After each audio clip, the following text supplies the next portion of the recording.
selamat pagi. Apa kabar hari ini? Semoga adik-adik dalam keadaan sehat dan bersuka cita dalam Tuhan.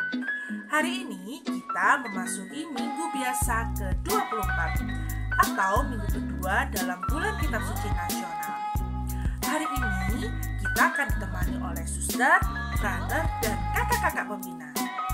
Ya, hari ini adalah pertemuan kedua dalam bulan Kitab Suci. Dan kita, tema hari ini adalah Yesus sahabat bagi mereka yang kehilangan. Dan kita nanti juga akan mendengarkan sabda Tuhan mengenai Lazarus. Sudah siap untuk seru-seruan hari ini? Oke, mari kita mulai.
Mari adik-adik Bina Iman Paroki Ijen, kita mengawali kegiatan Bina Iman hari ini dengan berdoa.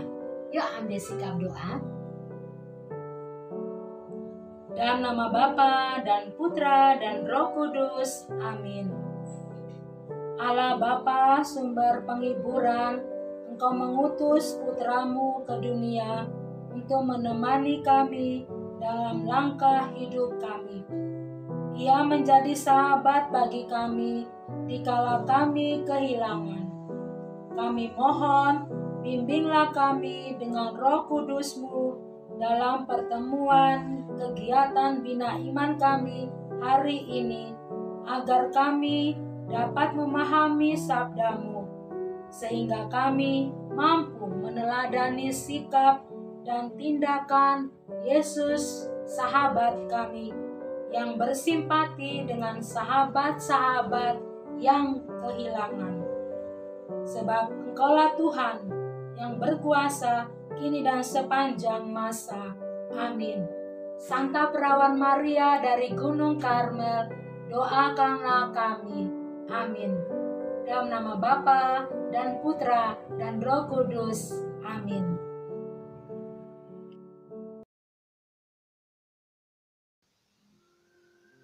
Adik-adik yang terkasih dalam Kristus, sekarang marilah kita persiapkan hati kita untuk mendengarkan firman Tuhan. Inilah Injil Yesus Kristus menurut Yohanes. Dimuliakanlah Tuhan. Ada seorang yang sedang sakit, namanya Lazarus. Ia tinggal di Betania, kampung Maria dan adiknya Marta. Maria ialah perempuan yang pernah meminyaki kaki Tuhan dengan minyak mur dan menyekanya dengan rambutnya. Dan Lazarus yang sakit itu adalah saudaranya. Kedua perempuan itu mengirim kabar kepada Yesus, "Tuhan, dia yang Engkau kasihani sakit." Ketika Yesus mendengar kabar itu, ia berkata, "Penyakit itu tidak akan membawa kematian, tetapi akan menyatakan kepada kemuliaan Allah. Sebab oleh penyakit itu anak Allah akan dimuliakan." Yesus memang mengasihi Marta dan kakaknya dan Lazarus. Namun setelah didengarnya bahwa Lazarus sakit, ia sengaja tinggal 2 hari lagi di tempat di mana ia berada. Tetapi sesudah itu ia berkata kepada murid-muridnya, "Marilah kita kembali lagi ke Yudea." Murid-murid itu berkata kepadanya, "Rabi, baru-baru ini orang-orang Yahudi mencoba melempari engkau. Masih maukah engkau kembali ke sana?" Jawab Yesus, "Bukankah ada 12 jam dalam satu hari? Siapakah yang berjalan pada siang hari, kakinya tidak terantuk karena ia melihat terang dunia ini? Tetapi jikalau seorang berjalan pada malam hari, kakinya terantuk karena terang tidak ada di dalam dirinya." Demikianlah perkataannya, dan sesudah itu ia berkata kepada mereka, "Lazarus, saudara kita, telah tertidur, tetapi aku pergi ke sana untuk membangunkan dia dari tidurnya." Maka kata murid-murid itu kepadanya, "Tuhan, jikalau ia tertidur, ia akan sembuh." Tetapi maksud Yesus ialah tertidur dalam arti mati. Sedangkan sangka mereka, Yesus berkata tentang tertidur dalam arti biasa. Karena itu Yesus berkata dengan terus terang, "Lazarus sudah mati. Tapi syukurlah aku tidak hadir pada waktu itu, sebab demikian lebih baik bagimu, supaya kamu dapat belajar percaya." Marilah kita pergi sekarang kepadanya.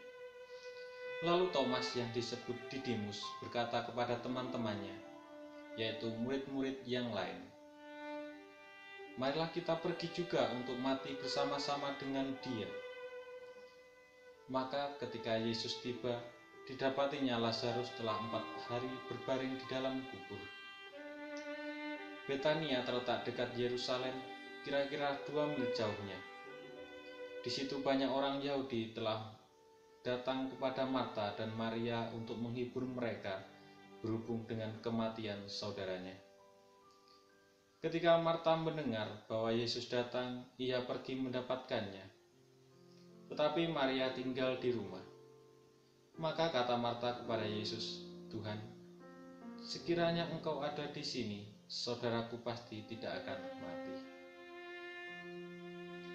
Tetapi sekarang pun aku berkata bahwa Allah akan memberikan kepadamu segala sesuatu yang engkau minta kepadanya. Kata Yesus kepada Marta, saudaramu akan bangkit. Kata Marta kepadanya, aku tahu bahwa ia akan bangkit pada waktu orang-orang bangkit pada akhir zaman. Jawab Yesus, akulah kebangkitan dan hidup. Barang siapa percaya kepadaku, ia akan hidup walaupun ia sudah mati. Dan setiap orang yang hidup dan yang percaya padaku tidak akan mati selama-lamanya. Percayakah engkau akan hal ini? Jawab Marta, ya Tuhan, aku percaya bahwa engkaulah Mesias, Anak Allah, Dia yang akan datang ke dalam dunia. Dan sesudah berkata demikian, ia pergi memanggil saudaranya Maria dan berbisik kepadanya, Guru ada di sana, dan ia memanggil engkau. Mendengar itu, Maria segera bangkit lalu pergi mendapatkan Yesus. Tapi waktu itu Yesus belum sampai ke dalam kampung itu. Ia masih berada di tempat Marta menjumpai Dia. Ketika orang-orang Yahudi yang bersama-sama dengan Maria di rumah itu untuk menghiburnya, melihat bahwa Maria segera bangkit dan pergi keluar, mereka mengikutinya karena mereka menyangka bahwa ia pergi ke kubur untuk meratap di situ.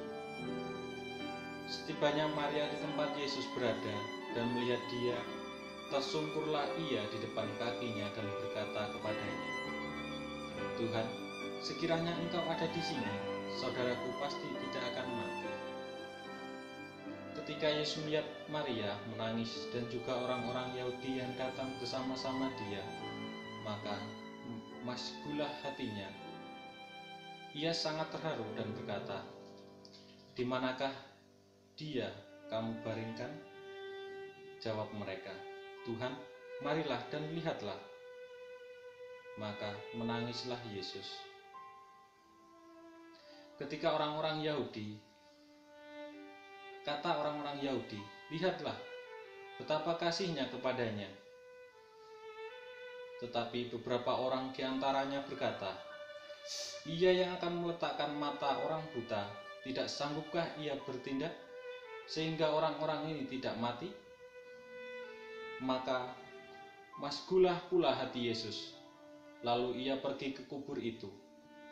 Kubur itu adalah sebuah gua yang ditutup dengan batu. Kata Yesus, angkatlah batu itu. Marta, saudara orang yang meninggal itu, berkata kepadanya, Tuhan, ia sudah berbau, sebab sudah 4 hari ia mati.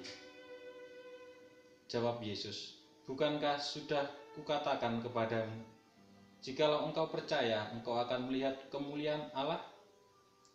Maka mereka mengangkat batu itu. Lalu Yesus menengadah ke atas dan berkata, Bapa, aku mengucap syukur kepadamu, karena engkau telah mendengarkan aku. Aku tahu bahwa engkau selalu mendengarkan aku, tetapi oleh karena orang banyak yang berdiri di sini mengelilingi aku mengatakannya, supaya mereka percaya bahwa engkaulah yang telah mengutus aku. Dan sesudah berkata demikian, berserulah ia dengan suara keras, Lazarus, marilah keluar. Orang yang telah mati itu datang keluar. Kaki dan tangannya masih terikat dengan kain kapan dan mukanya tertutup dengan kain peluh. Kata Yesus kepada mereka, bukalah kain-kain itu dan biarkan ia pergi. Banyak di antara orang-orang Yahudi yang datang melawat Maria dan yang menyaksikan sendiri apa yang telah dibuat Yesus percaya kepadanya. Demikianlah Injil Tuhan. Terpujilah Kristus. Halo adik-adik. Nah, di sini Kak Astrid akan membawakan sebuah renungan singkat. Nah, tadi adik-adik sudah mendengarkan bacaan Injil yang menceritakan tentang Lazarus yang telah sakit dan akhirnya meninggal. Dari bacaan tadi adik-adik, kita tahu bahwa Yesus sungguh-sungguh mengasihi Lazarus. Begitu juga Yesus mengasihi keluarga Lazarus. Nah, sebelum kita lanjut, Kak mau tanya, adik-adik di rumah apa pernah mengalami kesakitan seperti flu atau batuk atau mungkin demam? Pernah tidak? Apalagi di situasi sedang pandemi seperti ini. Kalau Kak sendiri pernah flu, pernah batuk, pernah demam juga. Nah, puji Tuhan, di saat kondisi Kak Astrid yang sakit seperti itu, Kak Astrid masih dirawat oleh keluarga, oleh kakak dan adik-adik Kak Astrid. Jadi, di saat kita mengalami kesakitan, kita perlu punya rasa untuk saling peduli, untuk saling menjaga satu sama lain, saling mengasihi satu sama lain. Begitu juga Yesus mengasihi adik-adik, Kak Astrid, dan keluarga kita semua yang ada di rumah. Oleh karena itu, jika keluarga kita sakit atau papa mama adik-adik sakit, kita juga harus turut peduli. Misalkan saat papa mama kalian sakit atau adik atau kakak kalian juga sakit, terus minta bantuan sama kalian, tolong ambilkan papa air minum, atau tolong ambilkan mama makanan. Adik-adik harus punya rasa peduli, dimana kita harus saling mengasihi dan saling menjaga keluarga kita. Sama seperti keluarga Lazarus yang peduli sama Lazarus, atau Tuhan Yesus yang peduli sama keluarga Lazarus dan Lazarus. Ya adik-adik, dengan kita saling membantu dan peduli, tandanya kita juga mengasihi keluarga kita. Oke adik-adik, jangan lupa untuk selalu melakukan kegiatan baik. Nah, dengan kalian membantu dan peduli sama orang-orang di rumah kalian atau di sekitar kalian, kalian sudah melakukan kegiatan baik. Nah, kegiatan baik itu dapat adik-adik tulis di kalender kebaikan. Ya, adik-adik bisa sambil mengisi kalender kebaikan kalian. Walaupun nanti juga sudah melewati masa BKSN, kita harus tetap berbuat baik. Oke adik-adik. Nah, sampai di sini dulu renungan singkat dari Kak Astrid. Jangan lupa untuk saling mengasihi dan saling peduli dengan keluarga dan sekitar kita. Dadah!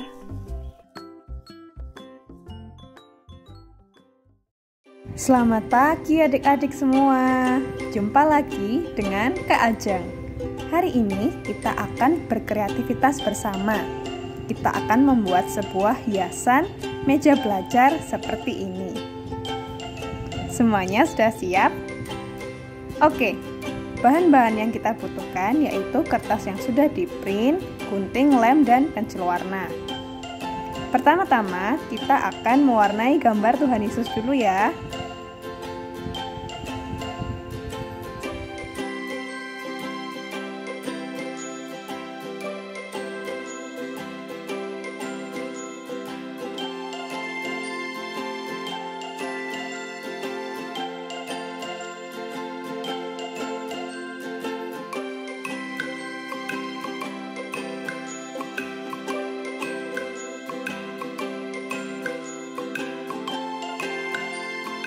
Oke, kalau sudah selesai diwarnai, kita akan menggunting semua gambar yang ada di bahan kreativitas tersebut, yaitu lingkaran, persegi panjang, dan juga gambar Tuhan Yesus.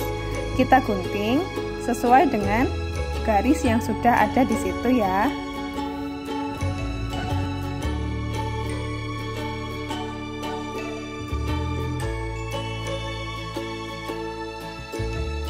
Setelah selesai menggunting semuanya, kita siapkan kertas yang persegi panjang, kita lipat menjadi 2 dan kita ikuti seperti yang ada di video ya.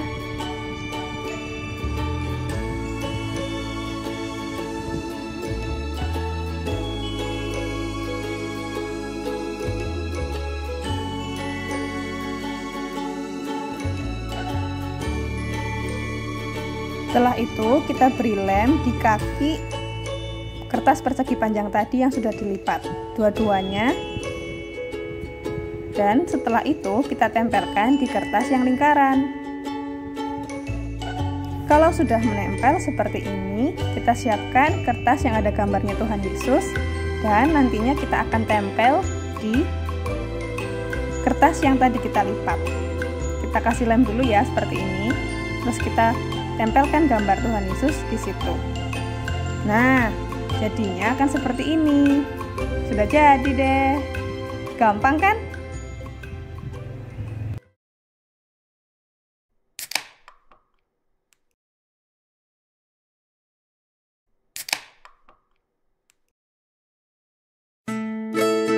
Adik-adik, saatnya kita mengisi kalender kebaikan. Nah, adik-adik, sebelum Kak Astrid mengisi kalender kebaikan ini, Kak Astrid akan menunjukkan beberapa contoh kegiatan-kegiatan kebaikan yang telah Kak Astrid lakukan beberapa hari ini.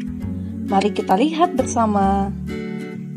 Adik-adik, di tanggal 7 September, Kak Astrid melakukan kegiatan membuang sampah pada tempatnya. Ini adalah salah satu contoh kegiatan kebaikan yang pertama. Lalu pada tanggal 9 September, Kak Astrid melakukan kegiatan membantu ibu membersihkan meja. Ini adalah contoh kegiatan kebaikan yang kedua. Ya adik-adik, kegiatan selanjutnya yaitu di tanggal 11 September. Di sini Kak Astrid ingin menempel poster-poster yang berkaitan dengan kegiatan-kegiatan untuk menghindari COVID-19. Nah, di sini Kak Astrid punya 2 poster. Nanti kedua poster ini akan Kak Astrid tempel. Poster pertama akan Kak Astrid tempel di tembok rumah. Tujuannya agar orang-orang di dalam rumah tahu cara menggunakan masker yang benar. Poster yang kedua akan Kak Astrid tempel di dekat tempat mencuci tangan. Tujuannya agar orang-orang tahu dan paham cara mencuci tangan yang baik dan benar. Seperti ini adik-adik. Bagus kan? Nah, saatnya mengisi kalender kebaikan. Di tanggal 7, Kak Astrid sudah melakukan kegiatan membuang sampah pada tempatnya. Lalu di tanggal 9, Kak Astrid sudah membantu ibu membersihkan meja. Ini Kak Astrid isi di tanggal 9 September. Sesuai dengan kegiatan yang Kak Astrid lakukan. Jadi begitu ya adik-adik. Selanjutnya di tanggal 11 September. Di sini karena Kak Astrid melakukan kegiatan menempel poster, jadi kita tulis menempel poster yang berkaitan dengan kegiatan menghindari COVID-19. Nah, inilah kalender kebaikan punya Kak Astrid dari kegiatan-kegiatan yang sudah dilakukan. Kalian bisa mengisi kegiatan-kegiatan selanjutnya ya. Jangan lupa untuk selalu melakukan kegiatan kebaikan setiap hari untuk mengisi kalender kalian. Dadah!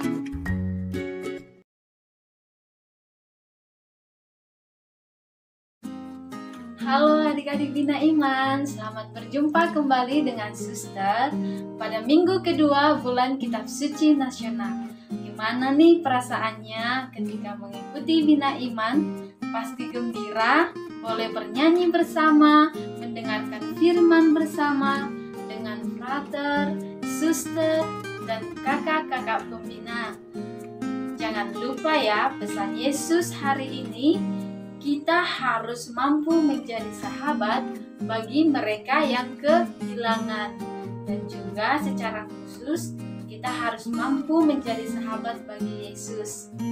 Jangan lupa juga mengisi kalender kebaikannya ya. Sampai berjumpa kembali minggu depan. Tetap semangat, ceria, dan sukacita. Dadah!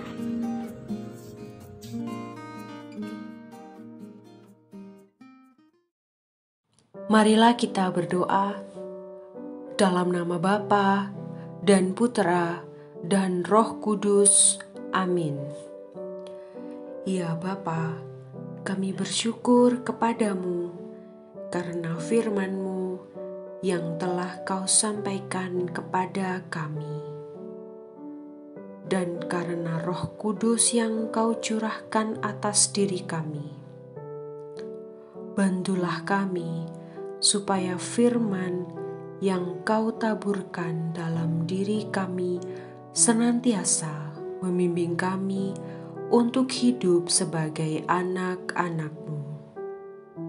Kobarkanlah dalam diri kami kasih kepadamu dan kepada sesama kami, supaya kami senantiasa mengasihi Engkau, Bapa kami, dan mengasihi sesama kami. Demi Kristus Tuhan kami. Amin. Dalam nama Bapa dan Putera dan Roh Kudus. Amin.